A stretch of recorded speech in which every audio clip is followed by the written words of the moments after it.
This is the PlayStation Portal. This particular device isn't out at the time of writing. But what if I told you that you already had devices capable of doing the exact same things as the Portal, and more? Or that you could make one easily for less money? Interested? Then keep watching while I, Doragon, show you how to easily and cheaply build a PlayStation Portal-like device for way less than the £200 MSRP.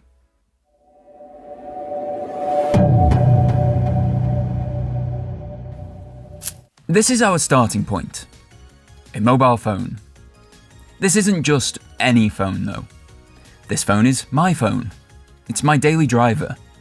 It is a Samsung Galaxy S22 Ultra, and it was already in my pocket before I started writing this script. For you guys watching, just use your existing phone. It doesn't matter if it's Android or iPhone, it will work just the same for you. This is a DualSense controller, and this is a DualShock 4 controller. To use PlayStation Remote Play like the Portal will, you need the base PlayStation console to start with, all of which come with their respective controllers. These items are to be the basis of our homemade PlayStation Portal build. So what steps are needed to turn this phone and controller into the ultimate portable gaming device? It's actually really simple. On your phone, doesn't matter whether it's Android or iOS, go into the App Store and search for Remote Play. There are some excellent third-party applications for it, but let's stick with the official one from PlayStation Mobile Inc. for now. The app is free of charge, so simply choose to install. Once installed, open the app and follow the on-screen instructions. This will log you into the PlayStation network. Just make sure that you log into the same account as your console. You then need to pair to the console. On the console itself, go into Settings, then System, then Remote Play and Link Device. This will put a code on screen for 300 seconds that you need to enter into the app to connect. Once done, you will automatically connect for Remote Play and the PlayStation 5 screen will appear on your phone. You can access the service using just your phone, as it offers full touch controls. Personally, I do use this on occasion. Games like Return to Monkey Island, Monster Boy and Humanity work really well with touchscreen controls. But of course, everybody's mileage varies. You can take it to the next level though. Remember those controllers from earlier? Whether using a DualShock 4 or a DualSense, if you press and hold the PlayStation and the share buttons simultaneously for a couple of seconds, you put the controller into Bluetooth pairing mode. You will know you have done this correctly when the light bar starts flashing. If you then go into the Bluetooth settings of the device that you'll be remote playing on, in this case my phone, you'll see the controller as a new pairing option. Tap on the controller, accept the pairing request, and this time when you remote play, you will have full controller support as you are used to on the console itself. As you can see here, this also allows you to use an older DualShock 4 to play DualSense games, something you can't actually do on the console itself. This process will also work for both Android and Apple tablets, Windows PCs, laptops and handhelds, and all versions of Mac. This isn't really handheld portable gaming at this point though, is it? The point of this video is to make a device like the Portal.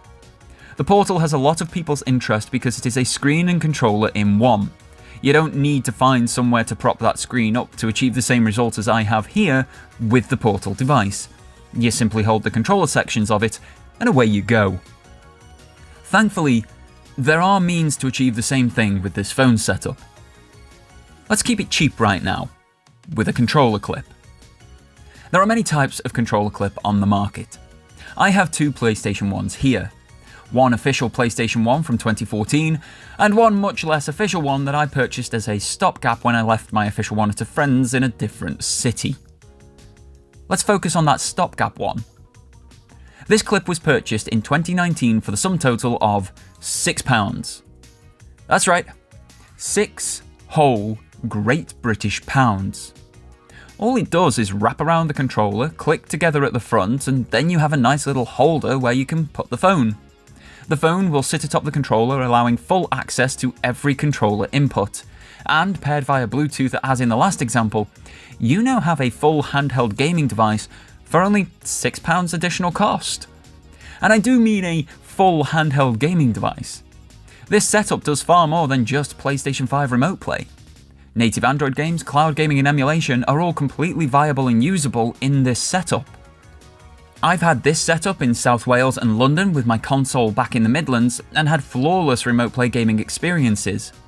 I've also had this setup in Auckland, New Zealand, as well as Tokyo and Nagoya, Japan, and again, had flawless experiences connecting back to my console in the UK. That's 18,192 kilometers from Auckland to my console back home. And this was in the PlayStation 4 era, let alone the PlayStation 5. While this setup works perfectly, it can be deemed a tad unwieldy, especially if you have a big flagship phone. Just hovering this giant weight above the controller does get a tad unstable. You can get clips that hover the phone directly above the controller, akin to this one on the Mogga XP5X, but let's make this thing into a handheld console akin to the Switch, Deck, Ally, or PlayStation Portal, as we came here for. This is the Backbone 1 controller. This particular one is the PlayStation Edition.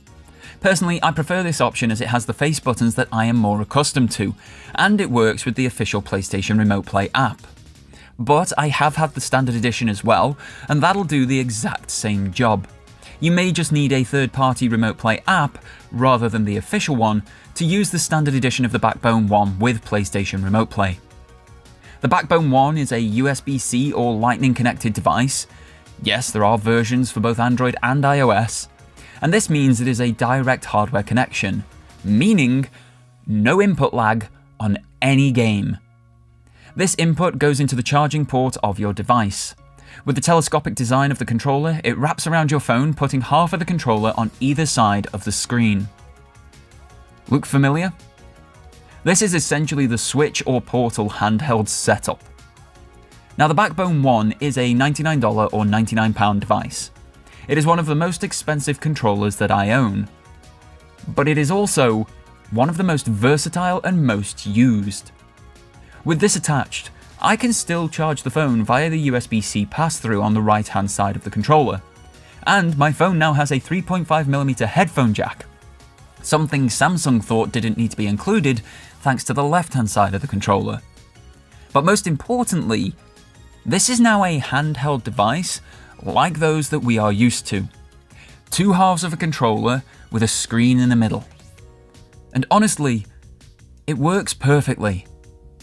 Now, depending on your internet connection, there are some ports that you may need to open to allow for the best remote play experience, regardless of the setup that you are using.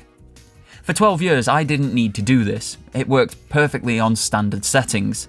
But as internet security and hardware increases and changes, it is worth opening those ports to avoid any challenges. Accessing your router to open those ports is going to be different for nearly every user. A quick Google search of your model of router and port forwarding will give you the directions of how to do this on your particular setup. Once ready, the ports that you should open are as follows. On the TCP and UDP protocol, port 987 for remote wake-up. Again, on the TCP and UDP protocol, ports 9295, 9296, 9297, 9303, and 9304 for call and response, video stream, external network connection, and other remote behaviors. Other ports that could help, again on both TCP and UDP protocols, are 8571, 9308, 3478, 3479, 3480, 3074, and 1935. Once done, you should find that you have a flawless remote play gaming experience on Wi-Fi or mobile data with the Backbone 1 and phone setup. What does this setup offer over the Portal though? Why should you go through the hassle of building a remote play device when you could just buy one ready-made? Let's start with the cost. I'll take the console and phone out of the equation. Reason being is that nearly everyone already has a phone. You cannot easily exist in this world without one, and you don't need a flagship for this to work. So whatever sort of phone you already have will do the trick for this build. To use Remote Play in any variety, you need the console to start with anyway. So folks looking at buying the Portal will already have the means to achieve everything I've outlined in this video. You are therefore looking at savings of £100 or $100, £194 or $194, or £200, $200, depending on the version of the build that you choose from those already outlined. There's then the fact that I can use any of these headphones and earphones that I already own, because unlike the Portal, my phone has Bluetooth connectivity. But with the backbone connected, I also have a 3.5mm headphone jack. Any audio device that I want to use, anything in this shot, even this monster Blaster Axe speaker, is usable with the phone and backbone setup. I feel I need to point out that this should not be a discussion point for a portable device in 2023, with Bluetooth being an early 2000s technology and coming in everything from lights to cups and cars to washing machines at this point in time. But the Portal itself will not have any form of Bluetooth when it launches. Just to point this out, the PlayStation Vita had Bluetooth included in every single version of it. A device from 11 years prior to the Portal has more connectivity options than the Portal itself, even including 3G mobile data. Yep, the Vita has a SIM card slot. The PlayStation Portal will come with a proprietary wireless audio system called PlayStation Link. As far as most people can tell, that's a version of Wi-Fi direct connection. But only 2 headsets in the world have that PlayStation Link technology, and they both launch alongside the Portal at 3/4 of and the exact same price as the Portal itself. Not exactly consumer friendly, this tech. But audio and cost can't be the only positives of the phone setup though, right? Far from. Visually, this will be better too. This is a Quad HD Plus 120Hz Super AMOLED display on the S22 Ultra. While Remote Play only ever renders at 1080p 60 frames per second, just having the colour contrast of an OLED screen is a massive boon. Ask anyone who has used both the LCD and OLED Switch models how much of a difference that OLED panel actually makes. The answer is always a big difference. The phone has its own mobile data connection. Remote Play allows use on mobile data, and so you can end up in places like this, being fully able to remote play to your PS4 or 5. The Portal will only come with Wi-Fi connectivity, which means if you want to do something like this, you're going to need to hotspot to your phone via the Portal's Wi-Fi connection, needing yet another device to make the Portal useful. And it's not just the one-to-one comparisons that give the backbone phone setup more ticks in the win column than the Portal. While both will offer you PlayStation 5 Remote Play, the Portal will not connect to the PS4 at launch for Remote Play, at least as far as all marketing says. The backbone phone will though. Third-party apps such as PS Play from Florian Grill are available on multiple platforms. PS Play will offer you bonuses over the official app such as non-PlayStation controller usage, full DualSense integration, giving you those resistive triggers and haptic feedback remotely, a big selling point of the Portal, and it offers HDR visual content, something not on the Portal. Once you are done playing with the Portal, it will then just sit around gathering dust until such a time as you play on it again. Whereas the backbone phone can call your family immediately after, or even during your game session. You can go over to YouTube on your phone and watch a video there. Preferably one of mine if you'd be so kind. You can photograph your friend's wedding, edit a YouTube video together, go live on TikTok, order the weekly food shop, manage your bank accounts. The list goes on. And this is all from a device that you already own. A PC laptop option will be similar, as will a tablet on Android or iOS. Remote Play works on handhelds like the ROG Ally, Steam Deck, and Logitech G Cloud. You can even add Chiaki onto a jailbroken PlayStation Vita, a 2012 console, and suddenly you can remote play to 3 generations of PlayStation console, the PS3, PS4, and PS5 from one device. The Vita can still surf the web after that, and it comes with a library of native games too, meaning you do not need a PlayStation 5 beforehand to make use of the handheld. And the Vita costs around £60 nowadays, not $200 like the Portal. That's not to say that the Portal doesn't have positive facets to it before we can go hands-on with it. Ease of use is going to be a big one. This device is designed for one purpose and one purpose only: to remote play to your PlayStation 5. Every bit of hands-on feedback that has been put out so far says that it does this exceptionally well.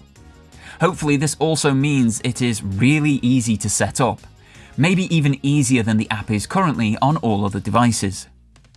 The screen is bigger than any phone currently on the market. Even folding phones such as the Pixel Fold, Xiaomi Mi Mix Fold and the Galaxy Z Fold 5. At 8 inches diagonally and with a 16:9 aspect ratio, content upon the screen will look better than on a phone.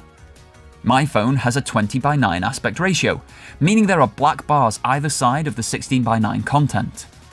Just having a full screen experience will be great. The fact the Portal is an all-in-one device will be a massive win for many people too. Every alternative option that I have pointed out today, while far cheaper than the Portal, needs multiple accessories to work. Even the very basic option requires you to repair the controller to your phone, tab, PC or Mac every time that you want to use remote play, especially if you only have the one gamepad. Even the backbone option means you need to remember to take the backbone with you if you're leaving the house, along with an appropriate audio option. The Portal? You just need to remember the Portal, and an appropriate, possibly £200 extra, audio option. But are these positives enough? The PlayStation Portal Remote Player is a £200, $200, €220 accessory that just does remote play. Yes, my phone was technically £1,500, but I got it for a lot less than that with pre-order bonuses and trade-in deals. But more importantly, I would have that phone with or without the existence of the PlayStation Portal. Most of my life is managed through that device, including the filming, editing and running of this entire YouTube channel. Just because I have a top-of-the-line device doesn't mean everybody who wants to do this needs one too. This particular device here is a Samsung Galaxy A40. It's a 2019 entry-level Android device that I picked up dirt cheap, £21 on eBay, specifically just to run remote play. They can be cheaper than that, they can be more expensive, but this £21 phone that I got still does everything I have spoken about in this video, and it is a 4-year-old entry-level phone. For £120 total, a full £80 less than the price of the PlayStation Portal, I bought a second, incredibly basic phone and a Backbone 1 controller. These two things can remain connected for their lifetime. I never need to take this setup apart, and the phone has a 1080p 60Hz OLED display, beating the one that is on the Portal. It can remote play to PlayStation 4 and 5, Xbox One and Series consoles, a PC via Steam Link or Moonlight. It can cloud game via Amazon Luna, GeForce Now, Boosteroid and Xbox Cloud Gaming among others. It can emulate consoles from PlayStation 1 to the Nintendo 3DS and run native Android games like Call of Duty Mobile, Bright Memory, Final Fantasy VII and so on. When put in that light, a slightly bigger screen and ease of use doesn't really cut it for £200, does it? That £200 accessory is made even less desirable with the controller phone setup. I already own both devices by having a PlayStation and a phone. If the Portal didn't exist, I would still own those two devices. They are part of my life. That means I and everyone else with a phone and a PlayStation can already remote play at no additional cost to themselves. A full £200 cheaper than the Portal. This, to me, makes the Portal a very difficult sell. Is there a market for the Portal? I imagine there is, and I will be attempting to find out what that market is when I get my hands on it on launch day. So make sure that you're subscribed with notifications turned on to keep up to date when that video drops. In the meantime, folks, I'd like to thank you all very much for tuning in. And if you've enjoyed this content, then make sure to check out this video where I look at another of PlayStation's hardware releases of 2023 in the PlayStation VR 2. And until next time folks, have yourselves a fantastic day, and take care.